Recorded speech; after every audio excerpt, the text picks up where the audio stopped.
సాధువులపై YCP నేత భూమన కరుణాకర్ రెడ్డి అనుచిత వ్యాఖ్యలు చేశారని రాష్ట్ర సాధు పరిషత్ అధ్యక్షుడు శ్రీనివాసానంద సరస్వతి ఆగ్రహం వ్యక్తం చేశారు. వైసీపీ ఎజెండాను భూమన బయటపెట్టారని విమర్శించారు.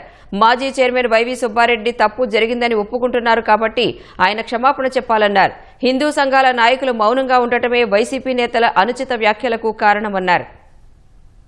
పెద్దజీర స్వామి గారు మాట్లాడితే, రాష్ట్రంలో ఉండేటటువంటి సాధు సంతులు మాట్లాడితే మీకేమో అగ్గి పెరిగెడుతుందన్నమాట. బాధపడిపోతున్నారు. సమాజం మొత్తం కూడా ఖండిస్తున్నారని మీ అందరూ కూడా బాధపడిపోయి ఇష్టానుసారంగా మాట్లాడటం. మీ వ్యాఖ్యలు ఉపసంహరించుకోండి. హిందూ సమాజానికి స్వామీజీలకి క్షమాపణ చెప్పండి. ఏ స్వామీజీలు పైరువీలు చేయరు. మాకెందుకండి కోట్ల రూపాయలు?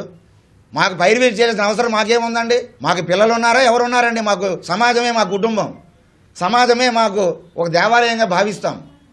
కాబట్టి తప్పు జరిగేటప్పుడు ప్రజలను చైతన్యం చేస్తాం. మాకు పార్టీలతో పని లేదు. మాకు హిందుత్వమే మాకు ఎజెండా. స్వామివారి సేవ కోసం, వెంకటేశ్వర స్వామి సేవ కోసం, రాష్ట్రంలో హిందూ దేవాలయాల కోసం అవసరమైతే మా ప్రాణాలు ఇస్తాం మేము.